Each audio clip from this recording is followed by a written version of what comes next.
Sometimes it takes a lot of work not to be a secondhand person. And what I mean by that is somebody who is repeating things based on news articles or even things you learned from your parents or things that you learned that you had drilled into you by friends that maybe you have respect for them and their opinions. And you start taking those opinions as your own, which is fine if you've looked into them. But I think what happens is you start repeating this stuff and then you start believing it too much and you never really know if it's true or not. So I noticed that when I hang around with my parents, sometimes there's stuff from my childhood where I've heard it repeated. So then I start to think it's true because it was true for them and in their experience. And then I go and look at it for me and don't necessarily know if it's true. Sometimes it is, sometimes it's not.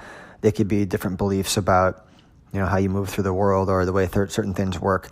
And then when you're trading, investing, it's even more dangerous because you start to believe things that are commonly repeated about the trade war or about Tesla or about whatever. It doesn't matter, whatever you're interested in. The themes on the market for the day that you're trading, reasons why we're up or down. And instead of really looking into them and seeing if they make sense and if you can understand them and fit them into your strategy and the way you think, you just start believing and repeating things, sometimes passionately believing and repeating things that you really don't know if it's true. So I'm trying to do a much better job of recognizing when that happens and understanding that it might not even be my idea. It's almost like a thought that someone put out there and I just latched onto it. And since I've heard it enough times, it just becomes part of me or it becomes mine. And I don't even necessarily want that to happen. And it just happens by accident. So I think that that's really important also because when you can stop doing that and recognize that you need to study those things and analyze them before you accept them as truth, it makes your process for what you're doing a lot more sound because you've looked into it and you can sit there and say, well, I've heard this a lot and it actually has a lot of truth or for whatever reason. So, and at very least, if you don't do that, at least you can go around and not be repeating those things or internalizing those things and getting into trouble because you think they're true, but you don't really know because someone said them who seems to be smart.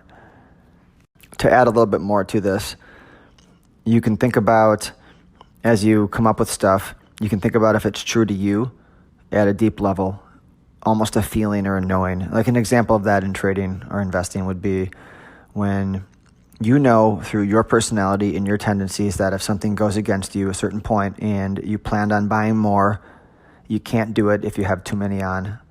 And you need to plan ahead of time to have a smaller position and then buy more at a lower position because it's not averaging a loser, it's building a position because you've already decided that.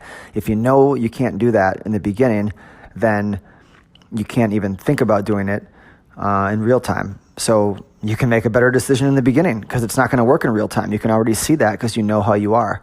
So that would be an example of knowing something deeply, having inner wisdom, knowing yourself. That's not something that's debatable with someone else because someone else might not have that problem and they're able to execute that trade differently because of their personality and their skill sets. So, no one can tell you that is right or wrong except for you. There's a ton of different examples of that. It could be a prolonged down period or a drawdown that affects you. You get really negative and someone else can kind of see the bigger picture. Someone else can get really aggressive at the right time. Other people are going to stay conservative and not be able to do those kind of trades in a momentum market. This is all self-knowledge, a deeper wisdom of how it really works for you that can't be picked up by someone else. And that's in contrast with the other stuff that I talked about in the previous recording, which was stuff you pick up from other people. It's always good to do squats in the gym. It's always good to do deadlifts. Well, what if you have a bad back and it always hurts your knees? Then it's not always good for you. And things like that, like picking up those things and forcing things that just don't make sense for you. And I think that's probably the most important thing, honestly, that you can figure out when you're doing this kind of work is to know how you can operate effectively and stop breaking those rules.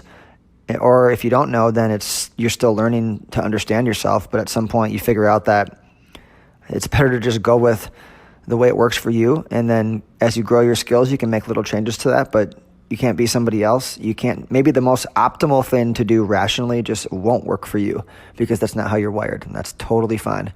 So that's I think the more practical way that I use this.